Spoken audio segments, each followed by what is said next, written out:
Okay, let's be real for a minute. If you are like a lot of other moms, you are asking, it's summertime. What am I supposed to do with these kids all summer long? Now listen, my name is Latrice. I'm a mompreneur, I'm a believer, and I'm a homeschool mom of 4 boys.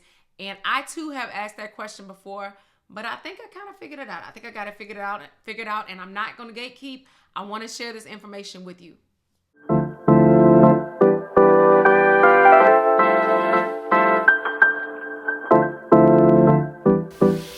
Just come on. When did you start? Is it on right now? Is it on right now? Is it? Yes, it's on. Cut this part out. Cut this out. I'm not cutting it out. No, cut this out. No. So this is my little Cut Velcro. it out. This is my little Velcro. Cut This is it my out. second born. His name is Christian. And he wanted to be in the YouTube video and he wanted to say hi to y'all today.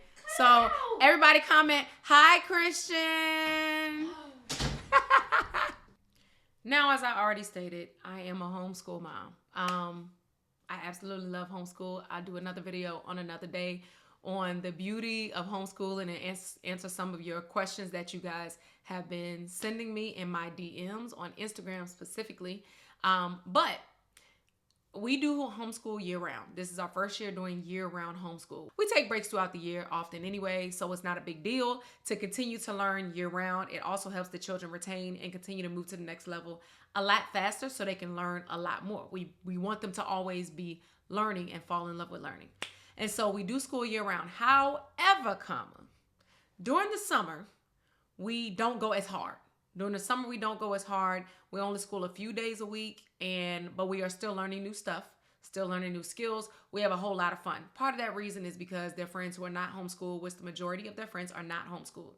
And so their friends who are not homeschooled are off, and we like to do activities with them. And it's just nice weather. We want to be outside.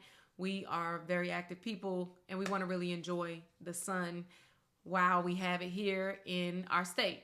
Now, one thing that I know a lot of moms were saying on social media, and I've been seeing this in a lot of the mommy Facebook groups I'm in, like, what are we doing with our kids while we're not letting screens babysit them all day? We don't want them to be bored, and we kind of want them to be active and not get into trouble. And so I want to dispel one myth for you. I want to dispel one myth. Boredom is not a bad thing. Your child being bored is not a bad thing. If they're bored, they will be okay. Now, millennial moms specifically, I want you to think back, just a couple decades, okay? Think back to when we were kids. Think about the fact that we didn't have to carry a screen with us wherever we went, because for most of us, our parents didn't even have cell phones at that point. We didn't have to carry a screen with us. We didn't need it. It was not a necessity. We also were not entertained 24/7. And so I'm not going to go deep down the rabbit hole of what these screens are doing to our children. But this constant need from the children to feel like I got to be doing something and I need to always be on this device, to constantly be on and to constantly be entertained and to constantly be watching something. And the reality is it's not healthy. It is not healthy. It is not.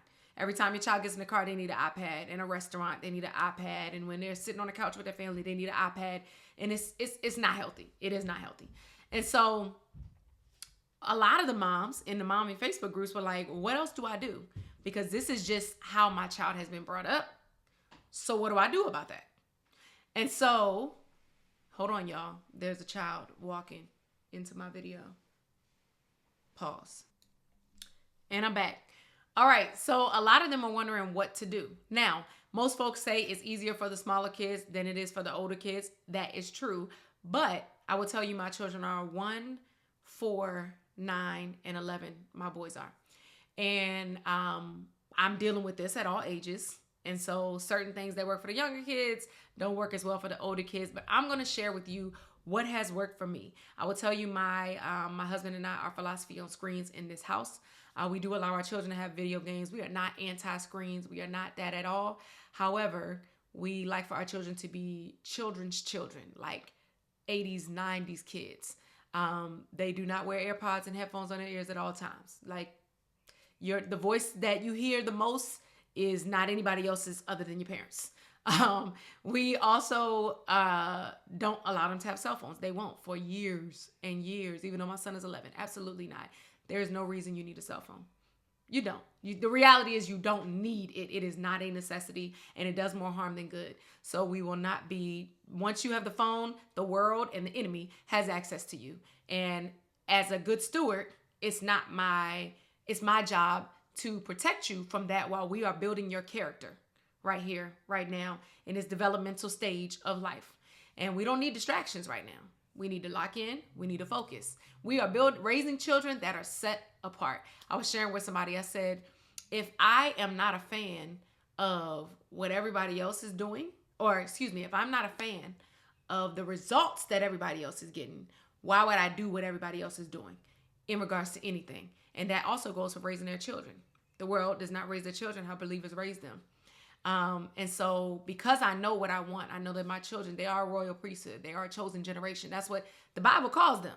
Okay. That's what the Bible says. If you believe the Bible, that's what the Bible says. And being set apart, there are things that you need to do that make you different. And so these are some of the things that help our children to be set apart. Because when you see them, when you speak to them, when you are around them, you could tell they're not like a lot of children their age. And that's all God. That is all God giving us the wisdom on what to do and what not to do. Now, back off of that tangent. So here's what we do. During the summer, we allow screen time as far as like video games. They do not play online at all, but they do play locally on like the PlayStation and the Nintendo Switch. And they play non-violent games on Wednesdays and weekends are our rules for the summer. So it's a good boundary because they still get video games, they still get screen time, they still get fun. But what this does for them is the boredom that parents often are in our generation avoid allows them to be creative. It allows them to really think outside the box. It allows them to perfect and refine different skills. It does so many amazing things for them because they're not constantly with the screen. Same for our little ones. My 1-year-old does not have an iPad. My 4-year-old does not run around with an iPad. They are instead actually doing things with their hands.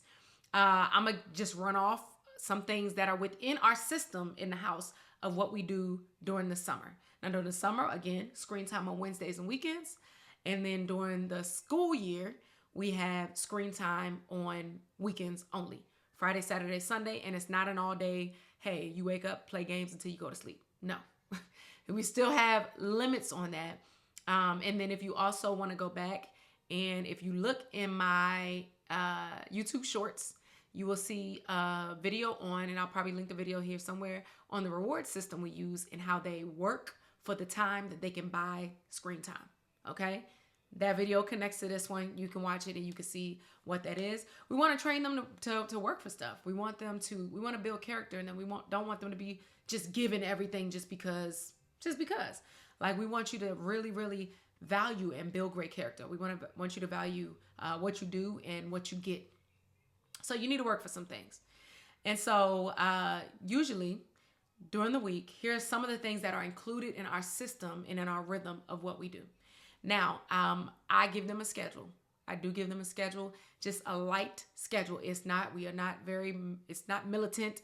It is a very light schedule of here's what we are doing during this time. Now, because we do school, we have a schedule for school. And when we did not do school, we still had a schedule because we wanted them to be reading, to be learning, to be reviewing, refining some things that they learned on the school year during the summertime. So we had a light schedule of things like, okay, boom. You get up in the morning, they have a list on their bathroom wall. It's laminated and stuck to their bathroom wall of the things they do in the morning. Make your bed, brush your teeth, wash your face, put lotion on, do this. I know you got dirty clothes on the floor because that's what y'all do. Get the dirty clothes out the floor. You know, certain things, it's a list of things that they need to do. Things that they need to do first thing in the morning. After that, after you have handled your business, responsibility here, after you have handled your business, now we have a schedule of, okay, from 9 to 9:30, do a page out of your language book. From 9:30 to 10. I used to pick out YouTube videos for different things that they needed to refine and to perfect and be better at. be stronger in. And so I would have YouTube videos, links to something that they can learn in regards to those videos. They knew how to access it. Boom. Here's the video that you need to watch. You were going to be asked to, I'm going to ask you what you learned about it. You be prepared. Be prepared to tell me. Give me a summary of what you learned. Reading time at specific times of the day. So there was different time that was allotted to learning. Another thing that we do is a lot of outdoor play, a whole lot of outdoor play. Get back to riding the bikes. I can't tell you the amount of kids that don't know how to ride bikes that are my kids' friends, because it's just not important, you know? It's just something that's really not important because they rather be inside, and that's fine. But it's something great. It's a great skill that they can learn, and they will likely very, very much enjoy it. Great exercise. It's really good for them all around. Clear your mind, go out and ride a bike, all that stuff is beautiful.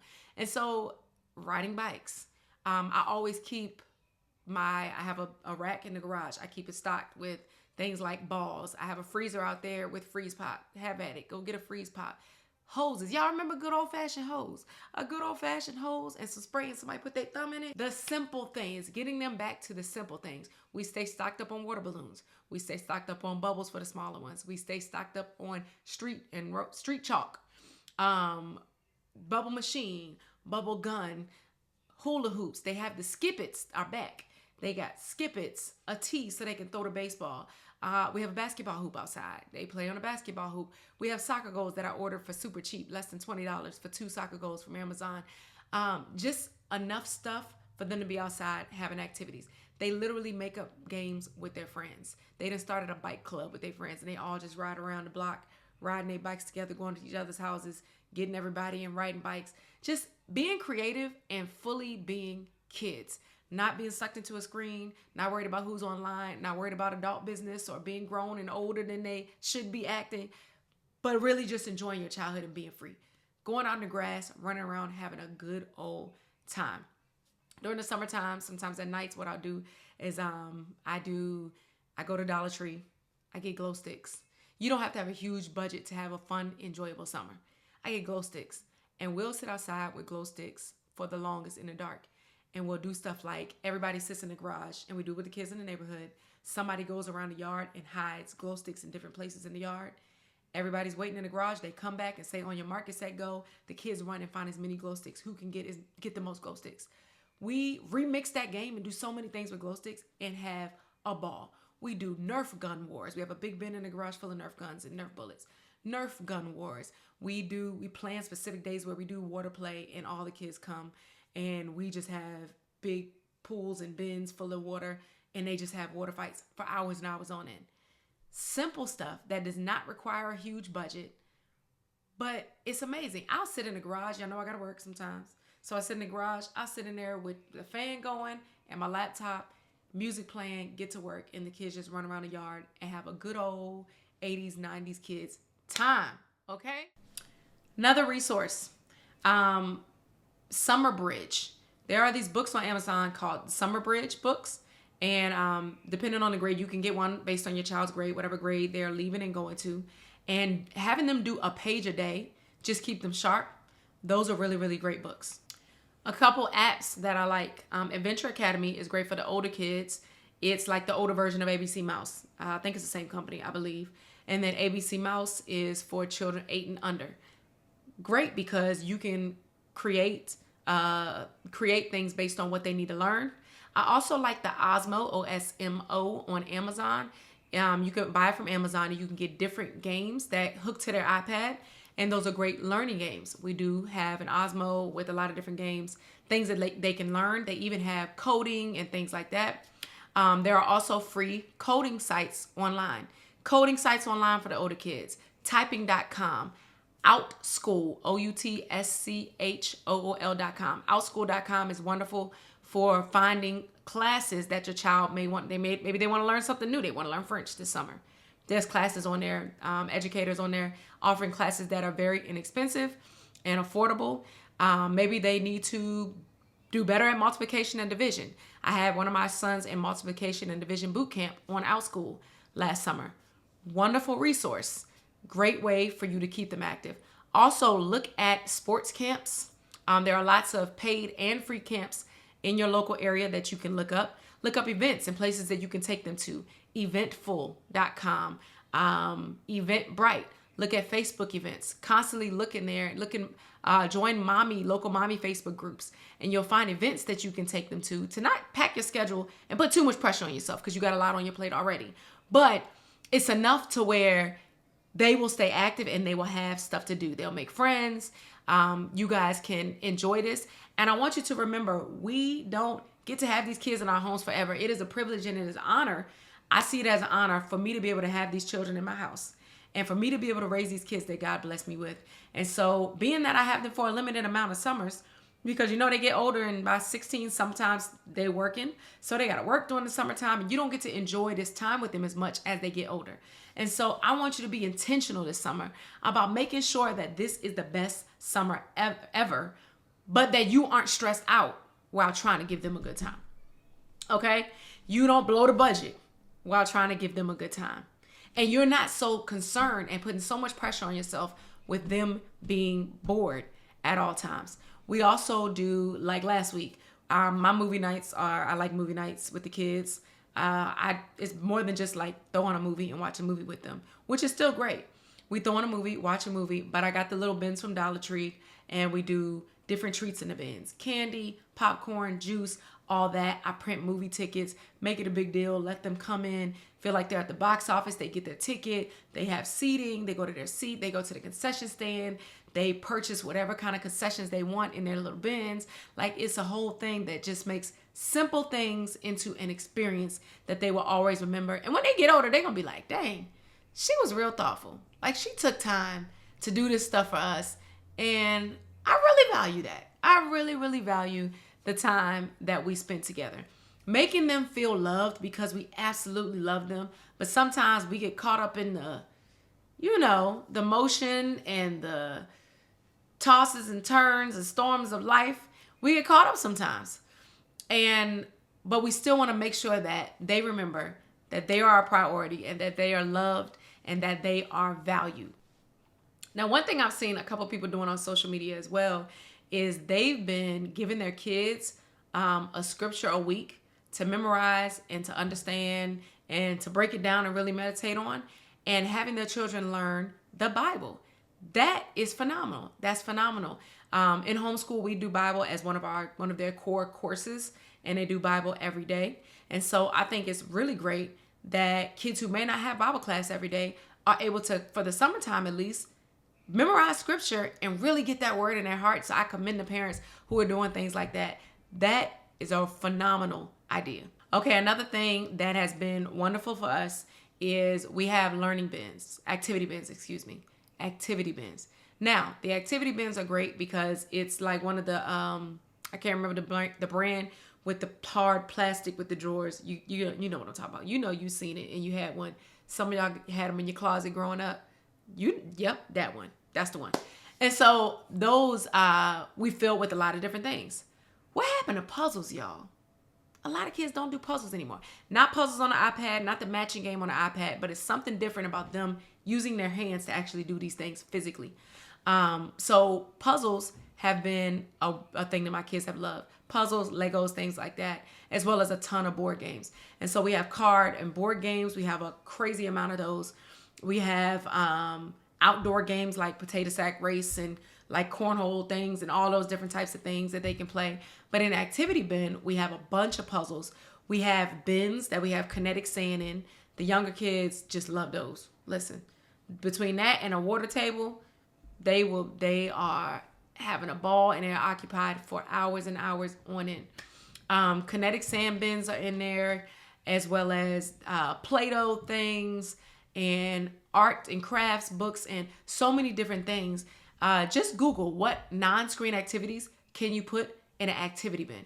So if there's absolutely nothing for them to do, they can go look in the activity bin and figure something out. In addition to that, for the older kids, we give them lists of things that they have to get done in the day. They're responsible for getting done whenever they need to get it done, but they know they can't go outside with their friends or do any of the super fun things that they want to do until they've handled their responsibilities. So those things keep them pretty occupied outside of the learning and the schedule. Whew. Now listen, I know I said a lot. This video is so much longer than I intended it to be. But I have a lot more to share with you. What I want you to do is I want you to click the link in the description and you can download the Summer Survival Kit. And in the Summer Survival Kit, there are trackers for screen time, more details, more ideas of things that you can do outside of screen time, a way for you to create your summer bucket list. We do this every summer. We start the summer with the bucket list of things you want to learn, places you want to go, things you want to do, all of that on the list. And we have fun in planning those things out and doing those activities together. Listen, girl, I know you wear a lot of hats and you do so much. So I want you to give yourself grace in this process. And listen, them kids gonna be all right. You are great at what you do and you are doing a phenomenal job. I need you to know that. But use this time. Use this time to enjoy them. Use this time to build relationships with them, to help them perfect different skills, learn a new skill, start a business, pick up a hobby, get better at a hobby. Use this time for that. But really, really, really hone in on your relationship with your child this summer. Also hone in on their relationship with God and instilling Jesus in these babies right now, because you have to stand before God for what you taught them and how you raised them and what you shared with them about Jesus Christ. And so I want us to all be confident and know that we are raising kingdom kids, soldiers in God's army. And so download the kit so we can, tighten it up for the summer, not stress out, and enjoy the ride.